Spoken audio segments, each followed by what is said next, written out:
Hello बच्चों, क्या हाल है। तो आज मैं आप लोग को पढ़ाने जा रहा हूँ क्लास 11th का फिजिक्स है। इसमें हम पढ़ेंगे सिस्टमेटिक एरर के बारे में पढ़ेंगे, ठीक ना। तो इससे पहले जितने भी इससे पीछे के जितने भी टॉपिक्स हैं सब टॉपिक का वीडियो जो है इस चैनल पर अपलोड हो गया है। और यदि आप लोग वो वीडियो नहीं देखे हैं तो आप जाकर उसको एक बार ज़रूर देखिए, उसके बाद ही इस वीडियो को देखिए, तब आपको और क्लियर समझ में आएगा। और जो लोग इस वीडियो को देख चुके हैं वो उनका स्वागत है, वेलकम, मोस्ट वेलकम। आप आइए और देखिए और इस वीडियो का इंटरेस्ट आनंद लीजिए, ठीक। और बच्चों का कमेंट्स मेरे पास आता है कि सर आप बोर्ड का सिलेबस में क्यों कंटेंट करते हैं, बाकी कंपटीशन लेवल का भी पढ़ाइए। तो मैं आपको बता दूं कि कंपटीशन लेवल का वीडियो भी मैंने अपलोड करके रखा हुआ है। आप चाहे तो वो वीडियो भी वहाँ पर देख सकते हैं जाकर, ठीक ना।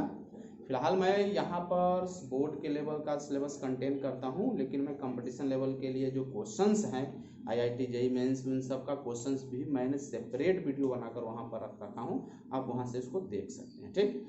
तो चलिए स्टार्ट करते हैं। मेरा नाम पंतु तिवारी और मेरा आपका प्यारा सा सुंदर सा हम सबका जो है अच्छा सा चैनल पवन सर साइंस 066। तो आइए स्टार्ट करते हैं।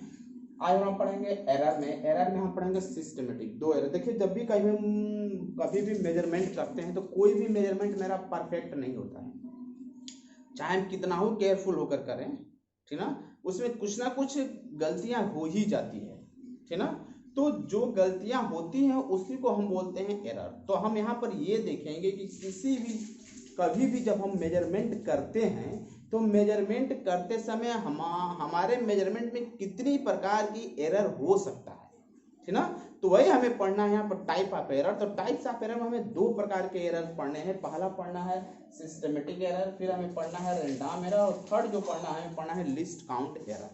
तो सिस्टमेटिक एरर में भी हमें तीन पढ़ना है: instrumental error, imperfection in experimental technique और पर्सनल एरर। ये तीन एरर यानी सब मिलाकर इतने एरर के बारे में हमें यहाँ डिस्कस करना है। अभी हम एक एक करके डिस्कस करेंगे, देखेंगे कि सारे एरर क्या क्या होता है और कैसे पता चलेगा कि किन किन कारणों से सारे एरर्स हमारे होते हैं, ठीक। तो सबसे पहले हम बात करते हैं इंस्ट्रूमेंटल एरर का। जैसा कि नाम ही है इंस्ट्रूमेंटल, तो क्लियर है कि कोई ना कोई इंस्ट्रूमेंट में ही फॉल्ट होगा, जिसके चलते अगर हम मेजरमेंट करते हैं तो हमारी गलतियां आएंगी। ये मेरा जो मेजरमेंट होता है वो वन डायरेक्शन होता है, ठीक ना।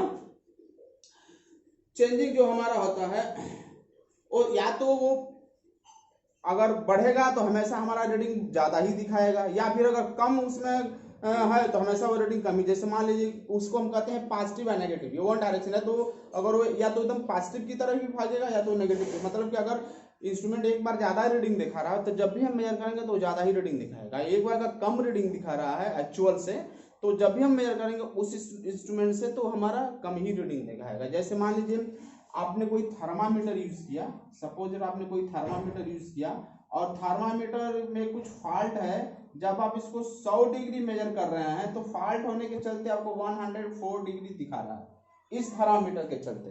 तो जब भी आप इस थर्मामीटर से मेजर करेंगे वो हमेशा 4 डिग्री क्या होगा, ज्यादा ही देगा, मतलब ये पॉजिटिव एरर है, ज्यादा दिखा रहा है, ठीक ना। तो इस थर्मामीटर से जब भी हम यूज करेंगे बॉडी टेम्परेचर तो हमारा क्या होगा, 4 डिग्री हमेशा ज्यादा ही दिखाएगा। तो मेरा इंस्ट्रूमेंटल एरर है। मान लीजिए कि कोई थर्मामीटर ऐसा है जो कि 100 के जगह क्या हो रहा है, वो 95 डिग्री उसमें क्या है, एरर है। तो जब भी हम मेजर करेंगे वो 5 डिग्री कम ही एरर दिखाएगा, नेगेटिव में आ जाएगा, कोई नेगेटिव एरर दिखा रहा है ना सर। तो वो इंस्ट्रूमेंटल एरर वो होता है जो किसी न किसी इंस्ट्रूमेंट में कोई ना कोई गलतियां होती है। जैसे बर्नियर कैलिपर्स यूज करते हैं तो जीरो एरर क्या होता है, या तो पॉजिटिव डायरेक्शन में होता है या जीरो से ऊपर होता है, जीरो से नीचे होता है। तो हमेशा तो पॉजिटिव एरर दिखाता है या नेगेटिव एरर दिखाता है, ठीक ना। बर्नियर कैलिपर्स होगा, स्क्रू यूज हो गया, स्फेरिकल स्पेरोमीटर, जो भी हम कहते हैं उसमें जो भी गलतियां होती है इंस्ट्रूमेंट में जिसके चलते हमारा करेक्ट रीडिंग नहीं दिखाता। अगर वो ज्यादा दिखा रहा है तो हर बार ज्यादा ही दिखाएगा, कम दिखा रहा है तो हर बार कम ही दिखाएगा। जब जब उससे मेजर करेंगे तब तो वो ज्यादा या कम जो भी होगा वो दिखाएगा ही दिखाएगा, ठीक ना। तो इसलिए जो इंस्ट्रूमेंट में जो हमारा एरर होता है उसको हम बोलते हैं इंस्ट्रूमेंटल एरर, ठीक।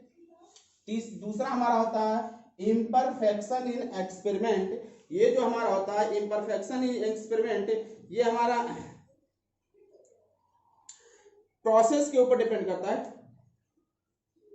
कि हम किस टेक्निक के द्वारा जो है अपना यूज करते हैं प्रोसेस। जैसे सपोज दैट कि अगर हम थर्मामीटर यूज कर रहे हैं और थर्मामीटर यूज के बॉडी का टेम्परेचर मैं कह रहे हैं थर्मामीटर यूज कर रहे हैं, तो थर्मामीटर को यदि हम इसे बगल में लेकर दबा कर रखेंगे तो हमारा परफेक्ट क्या होता है, टेम्परेचर मेजर नहीं कर पाता है, ठीक ना। तो हमारे जितना बॉडी टेम्परेचर होगा उस टेम्परेचर से थोड़ा कम ही टेम्परेचर हमें दिखाएगा।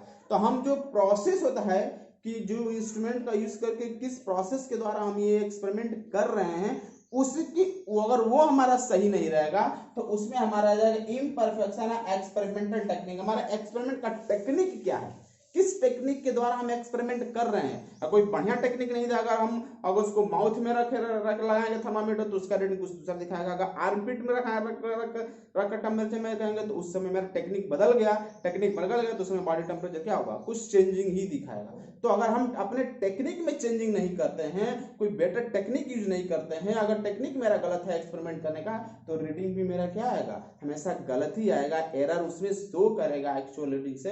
तो उस प्रकार का जो एरर होता है उसको हम बोलते हैं imperfection experiment in a technique. वो मेरा क्या होता है, इस प्रकार का एरर होता है। नेक्स्ट हमारा होता है पर्सनल एरर। पर्सनल एरर जो होता है वो हमारे बेसिस पे, खुद के बेसिस पे निर्भर करता है कि हम अपना एक्सपेरिमेंट कैसे कर रहे हैं। इस मान लीजिए रीडिंग लेते समय जो लाइन होता है, रीडिंग लेते समय स्केल का रीडिंग लेते समय हो सकता है मैंने केयरफुल नहीं हुआ और 3 पर है, हम 2.9 मेजर कर लिए थोड़ा, या हो सकता है एकदम उसके सामने अगर खड़ा होकर देखेंगे तो रीडिंग सही दिखेगा, लेकिन थोड़ा सा बगल से होकर देखेंगे तो जिस लाइन पर है, जैसे मान लीजिए कि ये मैंने स्केल है, ठीक ना, हमें लाइन मेजर करना है, यहाँ से ऐसे लाइन मेजर करना है, ऐसे मेजर करना है और यहाँ पर आया है। अगर हम सामने ऐसे खड़े होकर देखेंगे तो आप बगल से ऐसे करके देखेंगे तो हमें लगेगा कि ये लाइन क्या लगेगा इससे थोड़ा सा इधर उधर लगेगा, ये इस पॉइंट पर आकर 1-2 पॉइंट इधर उधर हो जाएगा, ठीक ना, या तो उसके आगे या पीछे दिखेगा। तो वो पैरालेक्स एरर जिसको हम बोलते हैं कि अगर हम एक आंख से, मैंने पैरालेक्स बताएगा कि आप एक ये वाला आंख बंद करके देखेंगे तो यहाँ दिखेगा और इसी को अगर इस वाले आंख से बंद करके देखेंगे थोड़ा अपना पोजीशन चेंज कर देता है। तो हम किस हमारे बेसिस पर होता है कि हमने जो प्रोसेस यूज किया है वो प्रॉपर जो कमी होता है सेटिंग ऑफ ऑपरेटर्स। मैंने ऑपरेटर्स को सेट किया, हो सकता है सेटिंग करने में ही कुछ गड़बड़ हो गया हो, सही से हम सेटिंग नहीं कर पाए तो मेरा पर्सनल एरर वो क्या होगा, मैंने खुद से सेटिंग किया है तो उसमें कुछ एरर दिखाएगा तो पर्सनल होगा। या हमें रीडिंग लेते समय उतना केयरफुल नहीं है, उतना सावधानी नहीं मैंने नहीं बरता रीडिंग लेते समय, थोड़ा सा एकदम एग्जैक्ट उसके सामने आकर नहीं लिया, थोड़ा बगल से रीडिंग ले रहे हैं तो जहां पर रीडिंग है उससे या तो आगे या तो पीछे दिखाएगा। एक्यूरेट रीडिंग हम नहीं मेजर कर पाते हैं जिसके चलते हमारा वो जो है गलतियां आती है उसको हम बोलते हैं पर्सनल। यानी पर्सनल का मतलब होगा जो खुद के, मैंने खुद से अपना जो है सावधानी से एक्सपेरिमेंट किया, सेटअप बढ़िया से नहीं किया, जो है कोई एक्सपेरिमेंट करने के लिए जो इंस्ट्रूमेंट सेट किया था उसको मैंने नहीं बढ़िया से जल्दी कर दिया, या फिर एक्सपेरिमेंट का रीडिंग मैंने बहुत जल्दी ले लिया, केयरफुल होकर नहीं लिया, इन सब के चलते जो है एरर होता है उसको हम बोलते हैं पर्सनल एरर। ठीक, तो ये मेरा होता है इंस्ट्रूमेंटल एरर है, ये इम्परफेक्शन इन एक्सपेरिमेंटल एरर है, ये आपका होता है पर्सनल एरर। अब हमारा आता है रैंडम एरर। ये रैंडम जो होता है अचानक जो गलतियां होती है, मान लीजिए कोई आप एक्सपेरिमेंट कर रहे हैं तब तक वोल्टेज ही ज्यादा हो गया या वोल्टेज ही कम हो गया, या आप एक्सपेरिमेंट कर रहे हैं तो बगल वाला आपका कोई इंस्ट्रूमेंट हिला दिया, या हो सकता है वायर ही हिल जाए उसके रीडिंग में थोड़ा इधर उधर हो जाए। तो इस प्रकार का जो एक्सपेरिमेंट जो रैंडमली होता है, जो अचानक होता है, ऐसे एरर को हम बोलते हैं रैंडम एरर। ठीक है, मान लीजिए कि आप एक्सपेरिमेंट में रह रहे हैं तो जो वोल्टेज थोड़ा ज्यादा हो गया, वोल्टेज लो हो गया, ठीक है, या किसी प्रकार कहीं से हिल गया, ठीक, तो इस प्रकार का जो एक्सपेरिमेंट हो, इस प्रकार का जो एरर दिखा, रीडिंग उस समय आप करेक्ट नहीं ले पाएंगे, वोल्टेज अचानक थोड़ा सा ज्यादा हो जाएगा, आपको पता भी नहीं चलेगा, आप देखेंगे रीडिंग दूसरा आ जाएगा, कम हो जाएगा, आप ध्यान नहीं देंगे, रीडिंग दूसरा हो जाएगा। तो इस प्रकार का जो एरर होता है वो हमारा रैंडम एरर में आता है, जहां पर कि अचानक जो होता है ड्यू टू रैंडम होता है, जैसे आपका वोल्टेज ज्यादा हो जाए, टेम्परेचर ज्यादा हो जाए, केमिकल जो है वाइब्रेशनल जो एक्सपेरिमेंट है सेटअप में कहीं से वाइब्रेशन हो जाए, हिल जाए, इस प्रकार का जो फॉल्ट देखने को मिलता है, जो एरर देखने को मिलता है उसको हम बोलते हैं ये रैंडम एरर की कैटेगरी में वो आता है। अब हमारा आता है लिस्ट काउंट। ठीक है, तो लिस्ट काउंट क्या होता है, देखिए किसी भी इंस्ट्रूमेंट का अपना एक लिमिट होता है। ऐसा नहीं कि किसी भी एक इंस्ट्रूमेंट से हम जितना चाहे उतना मेजर कर सकते हैं। जैसे हम बात करते हैं स्केल का, तो स्केल क्या है, 1 मिलीमीटर तक का मेजर कर सकता है। एक भाई मिलीमीटर का साइन बना होता है स्केल में, तो स्केल में अगर हम मीटर स्केल की बात करते हैं तो मीटर स्केल जो स्केल होता है, मीटर स्केल जो मेजरमेंट करते हैं लेंथ, वो 1 मिलीमीटर डिवीजन तक स्केल होता है, यानी 1 मिलीमीटर तक उसे हम आसानी से मेजर कर सकते हैं। ठीक, अगर हम बात करते हैं स्फेरोमीटर की बात करते हैं तो क्या होता है, डेसिमल के 3 पॉइंट तक 0.00011 तक हमने डेसिमल के 3 पॉइंट तक उसका हम मेजरमेंट कर सकते हैं। और अगर हम बात करते हैं बर्नियर कैलिपर्स का तो वो जो मेरा होता है 0.1, अगर मेरा बात करते हैं बर्नियर कैलिपर्स का तो 0.01 सेंटीमीटर तक का मेजरमेंट कर पाते। ये 3 इंस्ट्रूमेंट है, तीनों को मेजर करने की लिमिट अलग अलग है। ये क्या होता है 1 मिलीमीटर तक, यानी अगर सेंटीमीटर में कन्वर्ट करेंगे तो 0.1 सेंटीमीटर, डेसिमल के 1 पॉइंट तक मेजर करेगा, ये डेसिमल के 1 डिजिट तक, डेसिमल के बाद 1 डिजिट तक, ये डेसिमल के बाद 2 डिजिट तक मेजर कर लेगा, ये डेसिमल के बाद 3 डिजिट तक मेजर करेगा। तो जैसा हम इंस्ट्रूमेंट लेते हैं, हर इंस्ट्रूमेंट का मेजर करने की लिमिट क्या होता है, अलग अलग होता है, ठीक ना। यानी मान लीजिए 2.5 मेजर करना है तो हम स्केल से मेजर कर सकते हैं, बट 2.52 मेजर करना हो तो हम स्केल से नहीं मेजर कर पाते। अब इसको हम ये वाला है दो डेसिमल के 2 स्थान तक 2 डिजिट तक मेजर करता है, वो वाला इंस्ट्रूमेंट लेकर चलेंगे, यानी हमको लेकर चलना पड़ेगा बर्नियर कैलिपर्स, ठीक ना। इसका स्फेरोमीटर अगर 3 तक अगर मुझे मेजर करना हो 2.75, 6, 7 जो भी हो 3 डिजिट तक मेजर करना है तो हमें ये वाला इंस्ट्रूमेंट लेकर चलना पड़ेगा। अभी इन दोनों से हम मेजरमेंट नहीं कर पाएंगे। तो हर एक्सपेरिमेंट का हर इंस्ट्रूमेंट का अपना एक लिमिट होता है, को किस रिजोल्यूशन तक वो मेजर कर सकता है, उसकी क्या लिमिट हो, डेसिमल के बाद वो कितने नंबर तक वो मेजर कर पाता है। और जिसका डेसिमल के बाद ज्यादा नंबर होता है ना, वो अच्छा इंस्ट्रूमेंट माना जाता है। इससे बेटर इंस्ट्रूमेंट ये है और इससे बेटर इंस्ट्रूमेंट ये, क्योंकि ये 1 प्लेस तक ही मेजर कर रहा है, 2 प्लेस तक मेजर कर रहा है, उससे बेटर है। ये 3 तक मेजर कर रहा है, वो उससे भी बेटर है।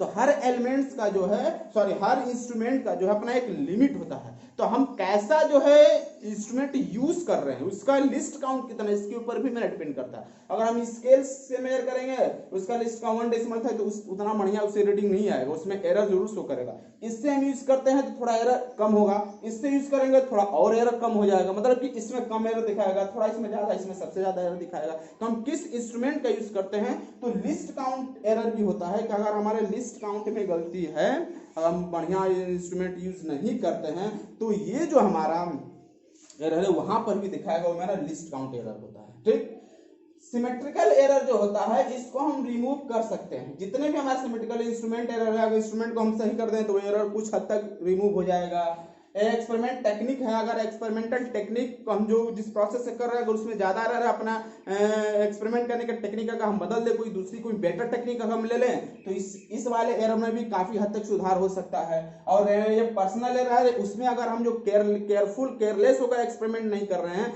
अगर केयरफुल होकर एक्सपेरिमेंट करते हैं तो उसको भी दूर किया जा सकता है। तो अगर हम सावधानी से एकदम केयरफुल होकर एक्सपेरिमेंट करेंगे तो जो एरर आ रहा था उसमें कुछ हद तक सुधार हो सकता है, उससे बढ़िया रीडिंग आ सकता है। तो ये सारा जो सिस्टमेटिकल एरर है सबको जो है हम इंप्रूव कर सकते हैं, बदल सकते हैं, मतलब उसमें सुधार कर सकते हैं, थोड़ा सा सावधानी हम बरते तो ये रहा मेरा सिस्टमेटिकल मतलब एरर की मेजरमेंट हम करते हैं तो कितने प्रकार के एरर होते हैं और वो किस किस टाइप के एरर होते हैं और किस प्रकार के एरर किस कैटेगरी में रखे जाते हैं।